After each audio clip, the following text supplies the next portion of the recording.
मैं आज आपको ये बीएससी थर्ड ईयर का जो प्रैक्टिकल है उससे संबंध में कुछ बता रहा हूँ, जो आप देख सकते हो। यहाँ पे आप देखिए कि प्रैक्टिकल वर्क के अंदर आपको ये जैसे आप देख सकते हो यहाँ पे आई कॉर्निया है ना।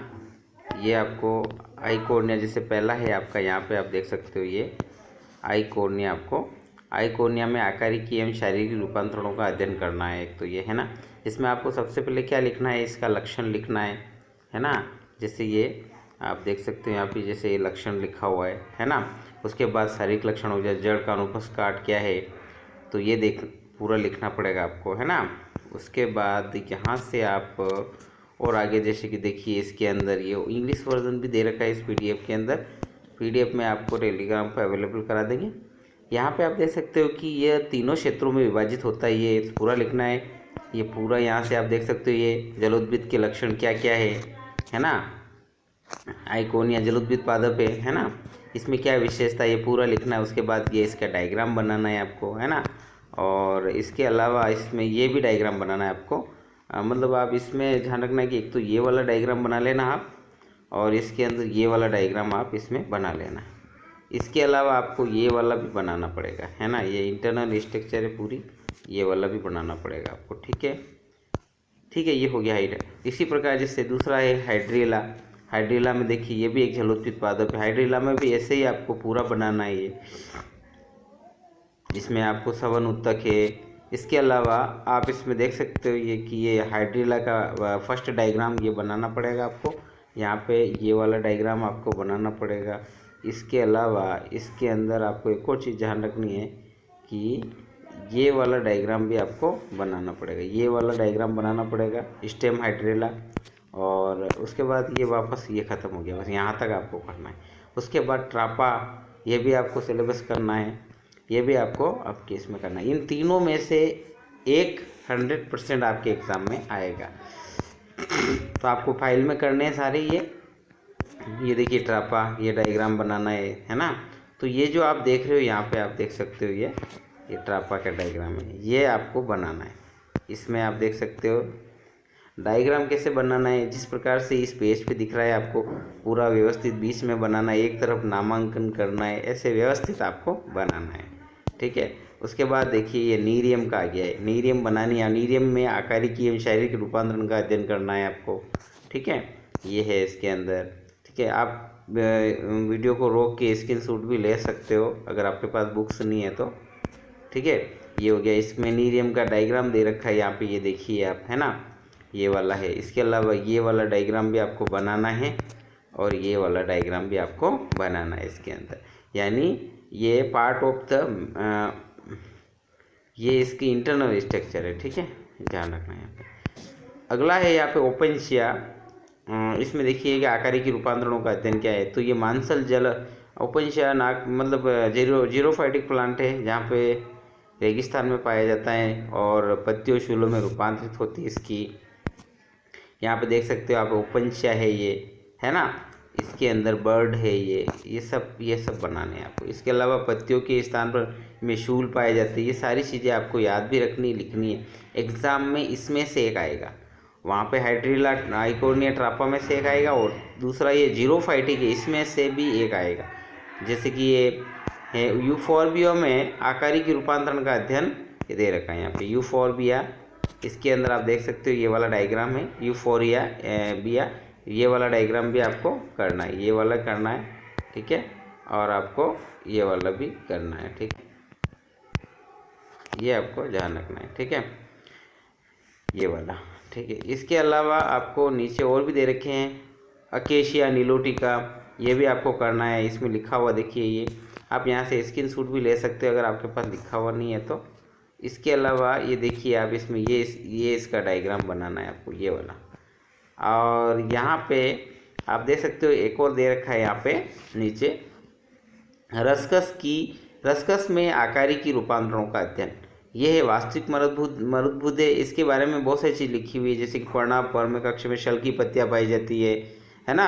यहाँ पे आप देख सकते हो कि इसके अंदर पत्तियाँ सूक्ष्म शल्कों और शूलों द्वारा प्रदर्शित होती है। इसके अलावा इसमें डायग्राम दे रखा है, ये वाला आपको बनाना है इसके अंदर।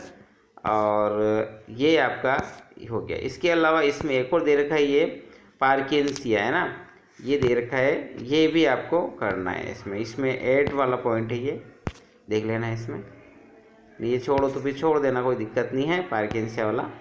बाकी ये आपको यहाँ बनाना है, ठीक है।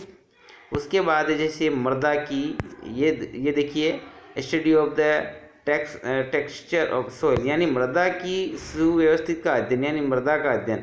अनेक प्रकार की मृदाएं होती है, उसमें किस प्रकार से वाटर लॉगिंग होता है, या वाटर कितनी अवशोषण की क्षमता किस में ज़्यादा होती है, ये सब चीज़ें यहाँ पे अपन को देखनी है कि भाई वाटर होल्डिंग कैपेसिटी कितनी है, उसमें अवशोषण की क्षमता कितनी है। तो ये सारी चीज़ें इसके अंदर आती है।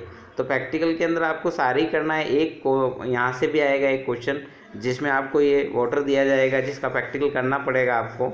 बहुत जल्दी हम आपको यहाँ प्रैक्टिकल के लिए बुलाने वाले हैं और आपको प्रैक्टिकल के लिए बहुत जल्दी काम कराएंगे। यहाँ पे मृदा के कुछ नमूने दे रहे कि 500 ग्राम वजन की कुछ मृदा देंगे, उसमें आप देख सकते हैं। ये देखिए नीचे, मृदा जल धारण क्षमता को ज्ञात करना है, जिसे ये भी कर सकते हो आप, है ना। मृदा का नमूना ले, उसमें सूखा ले, उस सब पूरी क्रियाविधि आपको लिखनी है। ये एग्ज़ाम फाइल के अंदर सारा ही काम करना है आपको।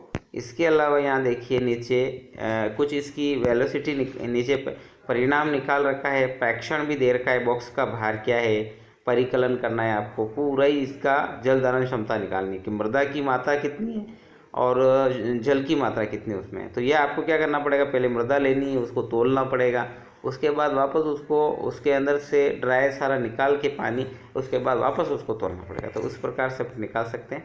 उसके बाद है मृदा में पोषक तत्व, ये वाला भी आपको करना है कि मृदा में पोषक तत्व कितने क्या होते हैं, कैसे क्या होते हैं, ये वाला भी करना है। तो जैसे कि ऑक्सीजन होता है मृदा में, हाइड्रोजन होता है, सूक्ष्म मात्रिक तत्व होते हैं, बृहद मात्रिक तत्व होते हैं।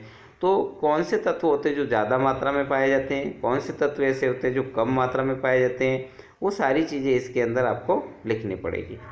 हाँ ठीक है। उसके बाद जैसे फॉस्फेट के बारे में दे रखा है ये। और नेक्स्ट है हमारा ये, आप देख सकते हो, नाइट्रेट्स। उच्च पादपों की जड़ों के लिए मृदा में नाइट्रोजन मुख्यतया नाइट्रेट आयन NO3 के रूप में पाया जाता है। ये वेरी वेरी इंपॉर्टेंट है। यहाँ पे आपको मैं 2-3 बताए ये।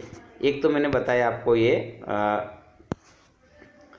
फास्फोरस, एक बताया मैंने आपको ये नाइट्रेट्स, और एक बताया ये दोनों। इनमें से एक 100% एग्जाम में आएगा, ये ध्यान रखना है आपको।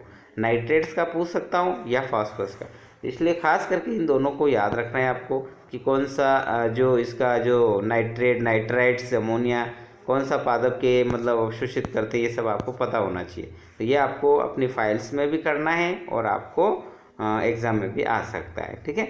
विभिन्न मृदा नमूनों का pH ज्ञात करना। अब इसमें क्या करना है आपको, मृदा अम्लीय मृदा है या क्षारीय मृदा है, इसकी जानकारी के लिए आप यहाँ पे इसमें करना है। जैसे यहाँ पे कुछ तो लिखने का पैटर्न आपको यही रखना है जो इस PDF में दे रखा है, ठीक है।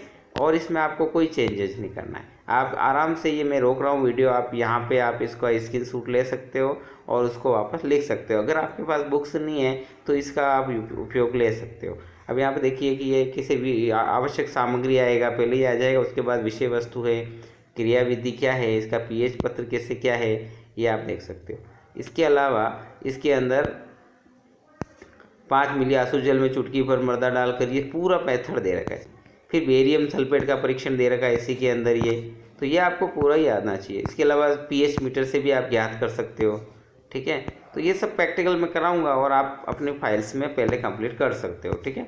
उसके बाद देखो कुछ दे रहे कि लक्ष्य मीटर की रचना क्या होती है, इसकी सिद्धांत क्या होते हैं, संचालन कैसे होता है, इसका उपयोग कैसे होता है, ये भी आपको पता होना चाहिए। कम से कम 155 पेज की ये PDF है, इसमें से आपको सारे ये करने हैं। इसमें से मैं आज बताऊंगा और कुछ कल बताऊंगा, मतलब 3 वीडियो में आपका पूरा प्रैक्टिकल मैं आपको बता दूंगा। इसके अलावा आपको कॉलेज आना है डेली, कॉलेज में आपको प्रैक्टिकल कराया जाएगा। अगर आप नहीं आते हैं तो इसका भुगतान आपको खुद, इसका मतलब जो भी होगा परिणाम आपको भुगतना पड़ेगा।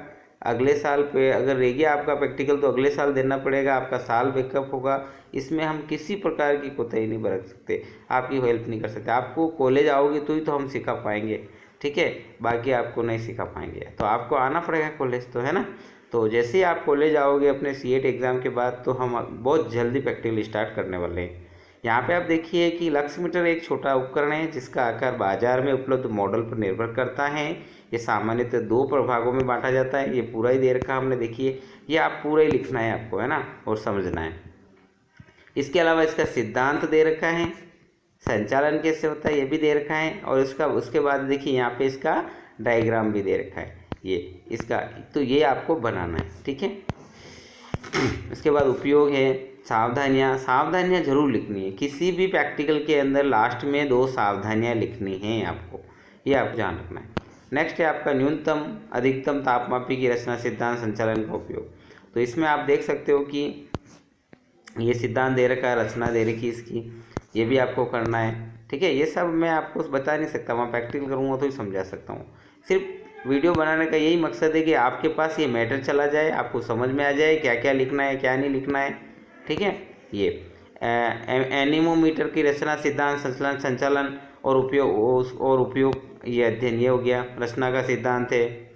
इसके अलावा आप देखिए ये यहाँ पे नीचे ये इसका डायग्राम भी दे रखा है अच्छे से, है ना, ये देख सकते हो आप, है ना, ये वाला 27 पे है ना, ये वाला आप देख सकते हो, ये नीचे रह गया, है ना, ये वाला इसका डायग्राम दे रखा है अच्छे से। उसके बाद आप देख सकते हो नीचे ये कुछ और लिखा हुआ है, संचालन कैसे उपयोग, तो लिखना ही है आपको।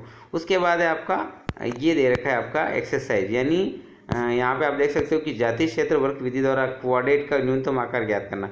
तो ये जो है ये मैं आपको नेक्स्ट जो है उसके अंदर बताऊँगा, क्योंकि ये कम से कम जो है ये आपको इसमें थोड़ा सा और मैं बता देता हूँ कि इसमें कील, धागा, मीटर ये सब चाहिएगा। मतलब अपने को एक एरिया तय करना पड़ेगा, उसमें प्लांट का कम्युनिटी देखनी पड़ेगी, कितनी कम्युनिटी है क्या है, तो ये अपन बिल्कुल अपने फील्ड में बैठ के कर सकते हैं, ठीक है। तो यहाँ पे ये कर सकते हैं। इसके अलावा इसमें कुछ सारणी भी दे रखी है, ये सारणी भी आपको करनी पड़ेगी। इसमें हम देखेंगे कि भाई हम कितना एरिया ले रहे, कितने सेंटीमीटर चौड़ा, कितने सेंटीमीटर लंबा, उसके अंदर कितने प्लांट है, कितने कौन सी वैरायटी के, ये सब देखना पड़ेगा इसके अंदर। तो ये आप देखो यहाँ पे कर रखा है, देखो इसका ग्राफ भी बनाना है आपको, है ना।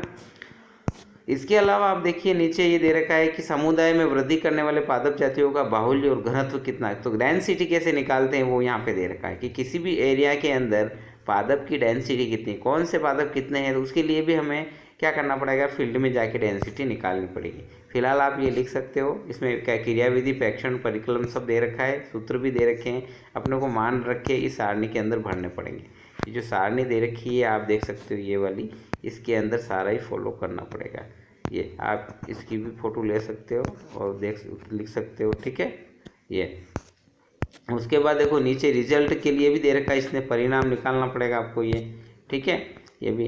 इसके अलावा आपको ये ध्यान रखना है इसके अंदर कि ये हो गया ख़त्म। उसके बाद है कुछ कोलाइडल तंत्र का प्रदर्शन करना है, निलंबन, पायस, ब्राउनी गति क्या होती है उसके बारे में भी आपको बताना है। जैसे आवश्यक सामग्री क्या, उसके लिए विषय वस्तु क्या होती है, निलंबन क्या होता है, पायस कैसे बनता है, ये सब चीज़ें, ब्राउनी गति, ये सारा आपको प्रैक्टिकल के अंदर उतारना है। उसके बाद आपको यहाँ पे प्रैक्टिकल कराया जाएगा, उस समय आपको इसको स्पष्ट किया जाएगा। तो यहाँ पे इसका डायग्राम भी देख सकते हो आप, ये दे रखा है यहाँ पे। इसके अलावा मैं बताता हूँ जीव द्रव्य कुंचन का प्रदर्शन, यानी ये जो प्लाज्मोलाइसिस जो होता है, किसी भी लीव्स के अंदर जो प्रोटोप्लाज्म होता है उसका प्लाज्मोलाइसिस कैसे होता है वो हम यहाँ पे डेमोस्ट्रेशन मतलब पूरा प्रयोग करके देखेंगे। रियो डिस्कलर या टेडेस्केंशिया की पादप के अंदर ये दिया था, तो ये हम करेंगे प्रयोग। ये आपने 12th में भी किया होगा, अगर नहीं किया है तो भी हम यहाँ पे आपको करवाएंगे। तो ये भी आप देख सकते हो। इसके अलावा इसके अंदर आप देख सकते हो कि भाई यहाँ पे एक और दे रखा है ये भाग फर्स्ट सेकंड, इसमें कुछ मात्रा दे रखी है विलेन की। उसके अलावा फ्रैक्शन ये सारणी दे रखी है इन्होंने, सारणी से भी अपन ये कर सकते हैं इसके अंदर। और उसके अलावा यहाँ पे आप देखिए ये सब अलग अलग है, मतलब हम प्रयोग करेंगे आपको समझ में आ जाएगी। ये देखो पत्ती, चारों पत्तियाँ दे रखी, इनकी विशेषता देगी कि किस में, मतलब ये यहाँ पे आप देख सकते हो कि किसके अंदर जीव द्रव्य का संकुचन हुआ है, ठीक है। तो ये अपन देख सकते हैं नॉर्मल सेल है ना, प्लाज्मोलाइसिक सेल है, कॉन्ट्रैक्शन ऑफ द साइटोप्लाज्म है, एक प्रोसेस ऑफ द फ्यूदर है, एंड प्लाज्मोलाइसिस सेल्स, यानी 4 प्रकार की सेल है, चारों को समझा रखा है इसने। तो ये हम प्रैक्टिकल करेंगे इसका भी। उसके बाद निष्कर्ष, ये देखो निष्कर्ष दे रखा है यहाँ पे आप देख सकते हो। ये मैंने प्रैक्टिकल बुक से ही सारी PDF बना रखी है, आप आराम से लिख सकते हो, आपको अलग से खरीदने की आवश्यकता नहीं है ना। यहाँ पे आलू के परासनी द्वारा परासरण की घटना, ये तो आपने कर ही रखा है। ओके, यहाँ पे आवश्यक सामग्री क्या चाहिए जो सारी लिखी हुई है, देखिए विषय वस्तु, कार्यविधि, ये अंतःपरासरण, बहिःपरासरण आपने सब कर रखा है ये, तो ये आपको करना है। एग्जाम में आने परासरण वाला प्रयोग एक आएगा, ठीक है, ये आपको ध्यान रखना है। ये तो यहाँ तक हमने देखा कि भाई परासरण वाला ये सारा हमने देखा अभी। और इसका डायग्राम ये दे रखा है। हम आलू लाएंगे, आलू के अंदर परासरण का प्रयोग करवाएंगे बिल्कुल ही। उसके अलावा देखिए यहाँ पे नेक्स्ट है आपका ये वाला, ये भी आप उतारना है आपको।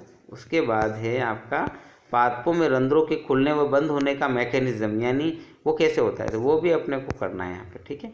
ये इसमें देख सकते हो आप ये। और उसके बाद है एक और दे रखा है, ये रंध्र कैसे खुलते हैं, ये खुले हुए, ये बंद है, आप देख सकते हो इसमें ये खुला हुआ है और ये बंद है, ठीक है। तो ये जितने भी अपन ने किए हैं ये आपको सारे लिखने हैं अपनी फाइल्स के अंदर। यहाँ पे आप देखिए विभिन्न तरंग दैर्ध्य के प्रकाश का प्रकाश संश्लेषण की प्रक्रिया पर प्रभाव कैसे पड़ता है, हम देख सकते हैं, ये भी आपको करना है इसके अंदर, ठीक है। और लगभग मैं 50 इसमें बताऊँगा, उसके बाद नेक्स्ट 50 फिर बताऊँगा, और 50 3 भागों में अपन इसको बांट सकते हैं। यहाँ पे देखिए ये वाला, ये भी आपको करना है, ठीक है। इस प्रकार से आप ये पूरा कर सकते हो। ये हाइड्रेला के अंदर पूरा बता रखा है, ये इसका डायग्राम है। ये CO2 का प्रदर्शन दे रखा है इसने, है ना, ये देख सकते हो आप, यहाँ से भी देख सकते हो ये देखिए, ये इसमें डायग्राम दे रखा है। ये CO2 किस प्रकार से क्या होती है, इसमें कागज वर्ण लेखिकी आ गया ये, है ना, यहाँ पे। तो ये यहाँ तक अपन ने किया। तो ये कागज वर्ण लेखिकी का प्रैक्टिकल है आपके, ये भी अपन को तो प्रैक्टिकल का जो नया सामान आएगा उसके में करवाएंगे, ठीक है। तो इसमें अपन को ये सेपरेशन देखेंगे कि भाई chlorophyll A, chlorophyll B, xanthophylls और कैरोटीनॉइड्स का सेपरेशन कैसे होता है, किस प्रकार से ये क्लोरोमेट्री के अंदर सबसे ज़्यादा सेपरेट कौन होता है, ये इसमें आपको बनाना है। पूरा ही प्रैक्टिकल है ये, अपन करेंगे, ठीक है। तो यहाँ तक हमने देखा स्पेक्ट्रोफोटो प्रकाश में भी हरित लवक का उच्च अवशोषण स्पेक्ट्रम ज्ञात करना, तो ये यहाँ तक मैं बता रहा हूँ आपको, ठीक है। तो आज की क्लास में इतना ही। आप मेरी जो वीडियो है इसको देखो ध्यान से, और इससे ही आप अपना फाइल बनाना शुरू कर दो, है ना। और जो जो मैंने बताया ये सब आपको प्रैक्टिकल के अंदर करने हैं। बाहर से एग्जाम आएगा, आप किसी प्रकार से यूँ नहीं सोच सकते हो कि मैं प्रैक्टिकल नहीं करूँगा, तो बच सकते हैं आप, ठीक है। तो आपको काम तो करना ही है। उसके अलावा आपको क्या करना है, मेरा जो चैनल है इसको सब्सक्राइब कर देना, और इसके अंदर आप जब भी मैं वापस दूसरा वीडियो डालूंगा तो आप उसको भी आगे फाइल्स के अंदर कर सकते हो। तो ये आपको किसी को पूछने की आवश्यकता नहीं है। बॉटनी के अंदर आपको स्पेशली ये प्रैक्टिकल वर्क आपको करना है, ठीक है। और अभी और 2 वीडियो और बनेंगे, ये तो सिर्फ आधा वीडियो भी नहीं हुआ है, और आपको प्रैक्टिकल वर्क दिया जाएगा, ठीक है। ओके, शुभ रात्रि।